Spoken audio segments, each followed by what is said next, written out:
Hello friends, जैसा कि आप जानते हैं इस बार जो गणतंत्र दिवस है वो भारत का 74वां गणतंत्र दिवस मनाया जा रहा है। और ये गणतंत्र दिवस 26 जनवरी बृहस्पतिवार को मनाया जा रहा है। 26 जनवरी सन 1950 को देश का संविधान लागू किया गया था।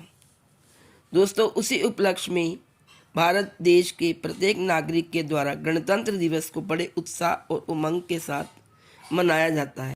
गणतंत्र का अर्थ क्या है, आइए जानते हैं। गणतंत्र का गण का मतलब होता है जनता, यानी जनता का राज्य, जनता के द्वारा जनता के लिए शासन। 26 जनवरी 1950 को हमारे देश को गणतंत्र देश के रूप में घोषित किया गया था। सभी भारतीय नागरिकों के द्वारा यह दिवस बिना भेदभाव के मनाया जाता है। गणतंत्र दिवस के आते ही लोगों के मन में जोश और उत्साह भर जाता है। लोग अपने आज़ाद देश के जो देश की आज़ादी के लिए जिन्होंने बलिदान दिया उन वीरों को याद करते हैं और उनको श्रद्धांजलि देते हैं। दोस्तों, सभी देशवासियों को भारत का नागरिक होने का गर्व होता है। समाज में हमारी अलग जातियां हैं, अलग धर्म है, हमारा देश धर्मनिरपेक्ष है, कई अलग चीज़ें हैं, अलग रीति रिवाज हैं, लेकिन इसकी व्यापक तस्वीर है गणतंत्र दिवस। सभी भारतीयों के द्वारा एकजुट होकर गणतंत्र दिवस को मनाया जाता है। हमारे देश के महान स्वतंत्रता सेनानियों के द्वारा जो अपनी मेहनत और संघर्ष की आहुति दी गई, अब यह देश की संप्रभुता की रक्षा के लिए लड़े युद्ध व स्वतंत्रता आंदोलन में देश के लिए बलिदान देने वाले शहीदों ने अपने प्राणों के बलिदान दिए थे, जिनके कारण ही भारत को पूर्ण स्वराज्य दिलाया गया और इसी दिन हम पूर्ण रूप से स्वाधीन हो गए थे।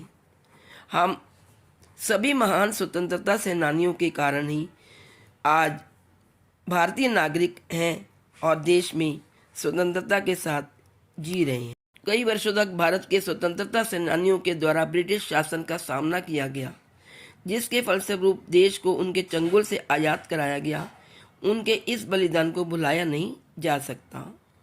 दोस्तों, गणतंत्र दिवस को एक विशेष पर्व के रूप में मनाने का मुख्य उद्देश्य है कि ये भारतीय संविधान का एक स्थापना दिवस है। डॉक्टर भीमराव अंबेडकर जी को इस संविधान का वास्तुकार कहा जाता है। दोस्तों, 26 जनवरी 1950 को लॉर्ड माउंटबेटन, जो कि उस समय गवर्नर जनरल थे भारत के स्थान पर डॉक्टर राजेंद्र प्रसाद जी को भारत के प्रथम राष्ट्रपति के रूप में चुना गया था। उस समय के राष्ट्रपति डॉक्टर राजेंद्र प्रसाद ने ही बग्गी में बैठकर राजपथ तक वो गए थे और उन्होंने परेड को सलामी दी थी। इस उपलक्ष्य में गणतंत्र दिवस को एक सम्मान प्रदान करने के लिए प्रत्येक वर्ष 26 जनवरी के दिन विशेष प्रकार के कार्यक्रमों का आयोजन होता है। यह भारतीय नागरिकों के जीवन का एक महत्वपूर्ण दिन है जो सभी को संविधान होने का महत्व समझाता है। भारत देश को एक लोकतांत्रिक और गणतंत्र राष्ट्र के रूप में जाना जाता है। भारत में जनता के मत के अनुसार ही शासक को चुना जाता है, जिसके फलस्वरूप चुने गए शासक को सत्ता की कुर्सी पर बिठाया जाता है। अगर जनता चाहे तो वह सत्ता पे बिठाए, उस पद से हटा भी सकती है। इसी के आधार पर गणतांत्रिक देश में जनता का फैसला तर्कशील होता है। इसी प्रकार 26 जनवरी 1950 को देश में अपना संविधान बना, अपनी सरकार बनी, अपने राष्ट्रपति बने और राष्ट्रीय ध्वज भी अपना ही हुआ। इसलिए भारतवर्ष विश्व का सबसे बड़ा गणतंत्र राष्ट्र बन गया। भारत के उन सभी वीर जवानों के बलिदान से आज सभी देशवासी स्वतंत्र रूप से जी रहे हैं। भारतीय संविधान स्थापित होने से सभी नागरिक अपने मौलिक अधिकारों का प्रयोग बिना किसी भय के कर सकते हैं। भारतीय समाज में अलग अलग राज्यों और जाति समुदायों से संबंधित सभी नागरिक निवास करते हैं।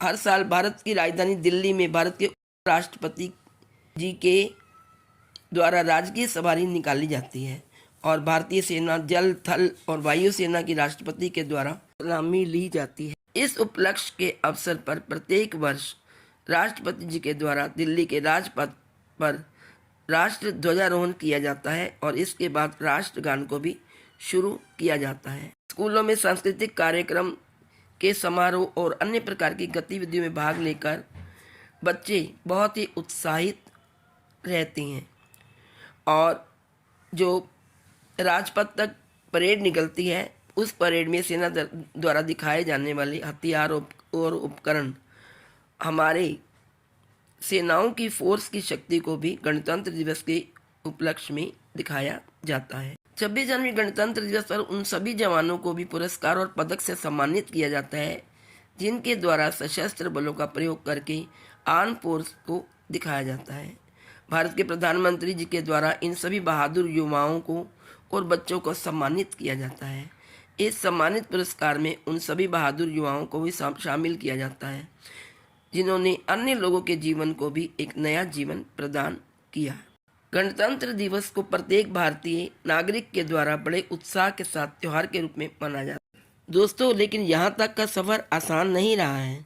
सदियों तक भारत पर विदेशी शक्तियों का शासन रहा जिन्होंने हमारे संसाधनों का दोहन किया और हमारी आवाज़ को दबाया, हमारे साथ जानवरों से भी बदतर सलूक किया। स्वतंत्रता के लिए संघर्ष लंबा और कठिन था, बहुत कठिन था, जिसमें अनगिनत बहादुर पुरुषों और महिलाओं ने अपने जीवन का बलिदान तक दे दिया था। लगभग 200 वर्षों के ब्रिटिश शासन के बाद 15 अगस्त 1947 को भारत ने आखिरकार अपनी स्वतंत्रता हासिल कर ली थी, लेकिन आज़ादी की लड़ाई अभी ख़त्म नहीं हुई थी।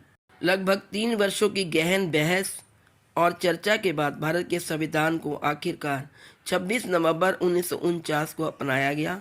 यह 26 जनवरी 1950 को लागू हुआ और तब से 26 जनवरी को गणतंत्र दिवस के रूप में मनाया जाता है। एक नए लोकतांत्रिक समाज को खरोंच से बनाने के चुनौतीपूर्ण कार्य का सामना करना पड़ा। हमारा जो संविधान है यह सभी के लिए समानता, स्वतंत्रता और न्याय के अधिकार की गारंटी देता है। यह सरकार की एक संसदीय प्रणाली प्रदान करता है जिसमें राष्ट्रपति राज्य के प्रमुख के रूप में और प्रधानमंत्री सरकार के प्रमुख के रूप में होते हैं। गणतंत्र सिर्फ एक राजनीतिक इकाई नहीं है बल्कि एक जीवित सांस लेने वाला विचार है जिसमें प्रेरणा और परिवर्तन की शक्ति है। दोस्तों, मजहब नहीं सिखाता आपस में बैर रखना, हिंदी है हम वतन है हिंदोस्तां हमारा। We are Indians firstly and lastly. हमारे संविधान निर्माता डॉक्टर B.R. अम्बेडकर द्वारा बोले गए ये शब्द हमें भारतीयों के रूप में हमारी साझा पहचान और उन बंधनों की याद दिलाते हैं जो हमें एक राष्ट्र के रूप में जोड़ते हैं। ये शब्द हमें राष्ट्रीय एकता और सद्भाव के महत्व की याद दिलाते हैं। हमारा कर्तव्य है कि हम दूसरों की मान्यताओं और प्रथाओं का सम्मान करें और एक ऐसे समाज की दिशा में प्रयास करें जहां सभी के साथ गरिमा और सम्मान के साथ व्यवहार किया जाए। तो फ्रेंड्स, आप सबको मेरी तरफ से गणतंत्र दिवस की हार्दिक शुभकामनाएं। ए वतन हमको तेरी कसम, तेरी राहों में जहाँ तक लुटा जाएंगे, फूल क्या चीज है तेरे कदमों पे हम भेंट अपने सरों की चढ़ा जाएंगे। ए वतन जय हिंद।